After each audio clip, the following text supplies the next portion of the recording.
Hi friends, എല്ലാവർക്കും നമസ്കാരം. എല്ലാവരും നമ്മുടെ വീഡിയോസൊക്കെ കാണുന്നുണ്ടെന്ന് വിശ്വസിക്കുന്നു. വീഡിയോസൊക്കെ കാണുകയും സപ്പോർട്ട് ചെയ്യുന്ന എല്ലാവർക്കും ഞാൻ പ്രത്യേകം നന്ദി പറയുന്നു. തുടർന്ന് നിങ്ങളുടെ സപ്പോർട്ട് വേണം. അപ്പോൾ സബ്സ്ക്രൈബ് ചെയ്യാത്തവരൊക്കെ ആണെങ്കിൽ ഒന്ന് സബ്സ്ക്രൈബ് ചെയ്യുക. എന്നിട്ട് അതിനടുത്ത് കാണുന്നുള്ള ബെല്ലൈക്കൺ ഒന്ന് ക്ലിക്ക് ചെയ്യുക. അപ്പോൾ ഓൾ എന്നുള്ളൊരു ഓപ്ഷൻ വരും. അതും കൂടി ഒന്ന് ക്ലിക്ക് ചെയ്താൽ മാത്രമേ ഞാൻ ഇന്ന് വീഡിയോസൊക്കെ നിങ്ങൾക്ക് കാണാൻ പറ്റുകയുള്ളൂ. അപ്പോൾ എല്ലാവരെയും ഞാൻ സപ്പോർട്ട് ചെയ്യാൻ പ്രതീക്ഷിക്കുന്നു. അപ്പോൾ ഇന്ന് ഞാൻ വന്നിരിക്കുന്നത് ഒരു സോയ ബീൻസ് വെച്ചിട്ടുള്ള റെസിപ്പി ആയിട്ടാണ്. ഒരു സോയ ചില്ലിയാണ് ഞാനിവിടെ ഉണ്ടാക്കി കാണിക്കുന്നത്. അപ്പോൾ ഇത് നല്ലൊരു അടിപൊളി റെസിപ്പിയാണ് സോയ ചില്ലി. നമുക്ക് ചപ്പാത്തിയുടെ കൂടെയൊക്കെ നല്ല കോമ്പിനേഷനാണ്. അപ്പോൾ നിങ്ങളിത് ട്രൈ ചെയ്ത് നോക്കുക. ട്രൈ ചെയ്ത് നോക്കിയിട്ട് നിങ്ങളുടെ അഭിപ്രായം കമൻറ്റ് ബോക്സിൽ മറക്കരുത്. നിങ്ങൾ ഫ്രണ്ട്സായിട്ടൊക്കെ ഷെയർ ചെയ്യുക. അപ്പോൾ നമുക്ക് ഈ സോയ ചില്ലി ഉണ്ടാക്കാൻ തുടങ്ങാം.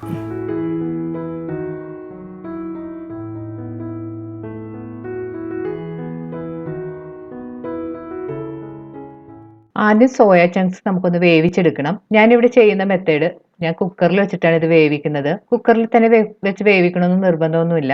നമുക്ക് കുറച്ച് തിളച്ച വെള്ളത്തിലിട്ട് ഒരു 15 മിനിറ്റ് ഇത് മാറ്റി വെച്ചിട്ടുണ്ടെങ്കിൽ നല്ല പാകത്തിന് വെന്ത് കിട്ടും. ഞാൻ പെട്ടെന്ന് ചെയ്തെടുക്കാൻ വേണ്ടിയാണ് പ്രഷർ കുക്കറിൽ കുക്ക് ചെയ്യുന്നത്.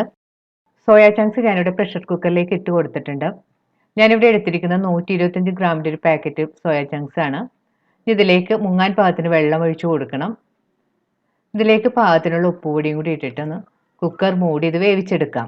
കൂടുതൽ സമയം കുക്ക് ചെയ്യേണ്ട ആവശ്യമില്ല. ഒറ്റ വിസിൽ വരുമ്പോഴത്തേക്ക് നമുക്ക് സ്റ്റവ് ഓഫ് ചെയ്തിടാം. ഇപ്പോൾ കുക്കറിൻ്റെ സ്റ്റീം എല്ലാം പോയിട്ടുണ്ട്. നമുക്ക് തുറന്ന് നോക്കാം. സോയ ചങ്ക്സ് ഇപ്പോൾ നല്ല സോഫ്റ്റ് ആയിട്ട് വെന്ത് വന്നിട്ടുണ്ട്. ഇതിലേക്ക് കുറച്ച് വെള്ളം കൂടി ഒഴിച്ചിട്ടൊന്ന് നമുക്ക് കഴുകിയെടുക്കാം. സോയ ചങ്ക്സിലുള്ള വെള്ളമെല്ലാം കളഞ്ഞതിന് ശേഷം ഒരു അരിപ്പപാത്രത്തിലിട്ട് വെച്ചിട്ടുണ്ട്. ഇനി സോയ ചങ്ക്സ് ഒന്ന് നമുക്ക് കയ്യിലെടുത്ത് നന്നായിട്ട് നെക്കി പിഴിഞ്ഞ് അതിൻ്റെ ഉള്ളിൽ വെള്ളമൊക്കെ ഒന്ന് കളഞ്ഞെടുക്കണം. വെള്ളമെല്ലാം കളഞ്ഞെടുത്ത് സോയയിലേക്ക് നമുക്ക് 1 ടീസ്പൂൺ കാശ്മീരി ചില്ലിപ്പൊടിയും 1/2 ടീസ്പൂൺ ഉപ്പുപൊടിയും കൂടി ചേർത്ത് കൊടുക്കണം. ഇതിലേക്ക് 1 ടേബിൾ സ്പൂൺ മൈദയും 2 ടേബിൾ സ്പൂൺ കോൺഫ്ലവറും കൂടി ചേർത്ത് കൊടുക്കണം. ഇതിലേക്ക് 1/2 ടീസ്പൂൺ ജിഞ്ചർ ഗാർലിക് പേസ്റ്റും കൂടി ചേർത്ത് കൊടുക്കാം. ഇതിലേക്ക് ഞാൻ 1 ടീസ്പൂൺ സോയാ സോസും 1 ടീസ്പൂൺ വിനാഗിരിയും കൂടി ചേർത്ത് കൊടുത്തിട്ടുണ്ട്. വിനാഗിരി ഓപ്ഷനാണ്, നിങ്ങൾക്ക് ഇഷ്ടമുണ്ടെങ്കിൽ ചേർത്താൽ മതി. ഇനി ഇതെല്ലാം കൂടി കൈകൊണ്ട് നന്നായിട്ട് മിക്സ് ചെയ്ത് യോജിപ്പിക്കാം. ഈ പൊടികളെല്ലാം ഒന്ന് സോയ ചങ്ക്സിൽ പിടിക്കുന്നവരെ നന്നായിട്ട് മിക്സ് ചെയ്ത് കൊടുക്കണം. ഞാൻ ഇതിലേക്ക് 1 ടീസ്പൂൺ ഓയിലും കൂടെ ചേർത്ത് കൊടുക്കുന്നുണ്ട്.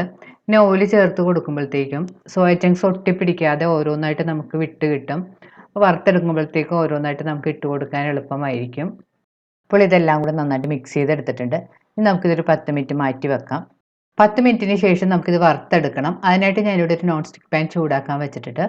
പാൻ ചൂടാകുമ്പോൾ നമുക്കിതിലേക്ക് ആവശ്യത്തിന് ഓയിൽ ഒഴിച്ചു കൊടുക്കാം. വെളിച്ചെണ്ണ ഉപയോഗിക്കരുത്. വെജിറ്റബിൾ ഓയിലോ സൺഫ്ലവർ ഓയിലോ പാം ഓയിലോ അതുപോലെയുള്ള ഏതെങ്കിലും ഓയിൽ വേണം ഇതിന് ഉപയോഗിക്കാനായിട്ട്. ഇപ്പോൾ എണ്ണ നല്ലതുപോലെ ചൂടായി വന്നിട്ടുണ്ട്. ഇതിലേക്ക് നമുക്ക് മാരിനേറ്റ് ചെയ്ത് വെച്ചിരിക്കുന്ന സോയ ചങ്ക്സ് ഇതുപോലെ ഓരോന്നായിട്ട് പെറുക്കിയിട്ട് കൊടുക്കാം.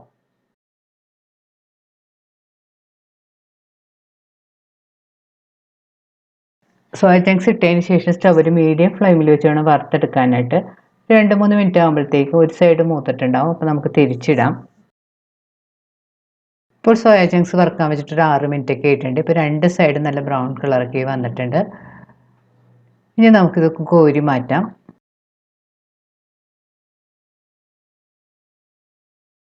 ബാക്കിയുള്ള സോയ ചങ്ക്സ് നമുക്ക് ഇതുപോലെ തന്നെ വറുത്തെടുക്കണം. ഞാനിവിടെ 2 ബാച്ചായിട്ടാണ് ഇത് വറുത്തെടുത്തിരിക്കുന്നത്.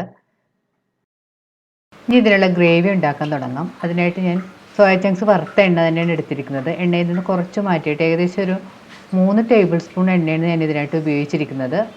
എണ്ണ നല്ലതുപോലെ ചൂടായിരുമ്പോൾ ഇതിലേക്ക് 1.5 ടേബിൾ സ്പൂൺ വെളുത്തുള്ളി ചോപ്പ് ചെയ്തതും 1 ടേബിൾ സ്പൂൺ ഇഞ്ചി ചോപ്പ് ചെയ്തതും കൂടെ ചേർത്ത് കൊടുക്കാം. ഇപ്പോൾ ചേർത്തതിന് ശേഷം 1 മിനിറ്റ് ഒരു ഹൈ ഫ്ലെയിമിൽ വെച്ച് നന്നായിട്ട് വഴറ്റി കൊടുക്കാം. ഇനി ഇതിലേക്ക് 3 പച്ചമുളക് ചോപ്പ് ചെയ്തതും കൂടെ ചേർത്ത് വീണ്ടും നന്നായിട്ട് വഴറ്റി കൊടുക്കാം. ഇനി നമ്മളിതിലേക്ക് ചേർക്കേണ്ടത് സവാളയും കാപ്സിക്കവുമാണ്. സവാള ഞാനിതുപോലെ സ്ക്വയർ പീസസ് ആയിട്ടാണ് മുറിച്ചെടുത്തിരിക്കുന്നത്.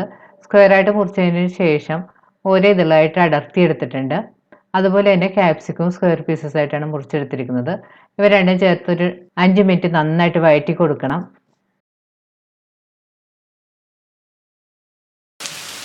ഇപ്പോൾ സവാളയും കാപ്സിക്കവും ഒന്ന് സോഫ്റ്റായി തുടങ്ങിയിട്ടുണ്ട്. ഈ സമയത്ത് നമുക്കിതിലേക്ക് ഒരു ചെറിയ തക്കാളി ചോപ്പ് ചെയ്തതും കൂടെ ചേർത്ത് കൊടുക്കാം. വലിയ തക്കാളിയാണെങ്കിൽ പകുതി തക്കാളി ചേർത്ത് കൊടുത്താൽ മതി.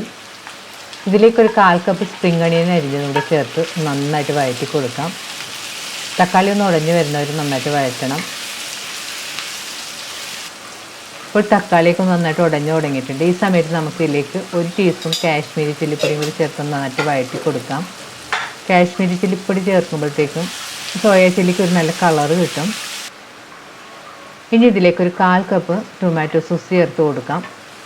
ഇതിലേക്ക് ഒരു ടേബിൾ സ്പൂൺ സോയാ സോസും കൂടി ചേർത്ത് കൊടുക്കാം. സോസുകൾ ചേർത്ത് 2-3 മിനിറ്റ് നന്നായിട്ട് വഴറ്റി കൊടുക്കാം. ഇനി ഇതിലേക്ക് വറുത്ത് വെച്ചിരിക്കുന്ന സോയ ചങ്ക്സും കൂടി ചേർത്ത് കൊടുക്കാം. സോയ ചങ്ക്സ് ചേർത്തതിന് ശേഷം 2-3 മിനിറ്റ് നന്നായിട്ട് വഴറ്റി കൊടുക്കണം. ഗ്രേവി എല്ലാം നന്നായിട്ട് സോയയിൽ പിടിക്കുന്നവരെ നന്നായിട്ട് വഴറ്റി കൊടുക്കാം. 1 കപ്പ് ചെറിയ ചൂടുവെള്ളത്തിൽ 1 ടീസ്പൂൺ കോൺഫ്ലവർ ഞാനിവിടെ കലക്കി വെച്ചിട്ടുണ്ട്. ഇനി കലക്കിയെടുത്ത കോൺഫ്ലവർ നമുക്ക് ഇതിലേക്ക് ഒഴിച്ചു കൊടുക്കാം. അതിന് ശേഷം നന്നായിട്ട് മിക്സ് ചെയ്ത് കൊടുക്കണം. ഇനി ഒരു മീഡിയം ഫ്ലെയിമിൽ വെച്ച് കറി ഒന്ന് നന്നായിട്ട് തിളക്കാൻ അനുവദിക്കണം.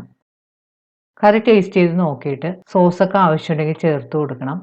ഉപ്പും വേണമെങ്കിൽ ചേർത്ത് കൊടുക്കാം. ഞാൻ ഇതിലേക്ക് പാകത്തിനുള്ള ഉപ്പെല്ലാം ചേർത്ത് കൊടുത്തിട്ടുണ്ട്. ഇനി ഒന്ന് നന്നായിട്ട് മിക്സ് ചെയ്തതിന് ശേഷം പാൻ ഒന്ന് മൂടി വെച്ച് ലോ ഫ്ലെയിമിൽ ഒരു 5 മിനിറ്റും കൂടി കുക്ക് ചെയ്യാം.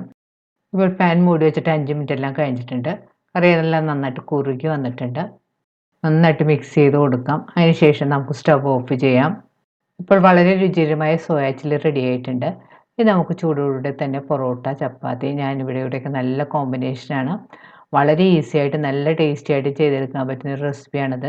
ഞാനിത് എൻ്റെ വീട്ടിൽ ഡിന്നറിന് ഉണ്ടാക്കിയതാണ് ചപ്പാത്തിയുടെ കൂടെ. അപ്പോൾ നിങ്ങളും ഇതുപോലെ ട്രൈ ചെയ്ത് നോക്കുക. തീർച്ചയായും നിങ്ങൾക്കിത് ഇഷ്ടപ്പെടും. വീണ്ടും ഇതുപോലെ നല്ല റെസിപ്പി ആയിട്ട് നമുക്ക് കാണാം. താങ്ക്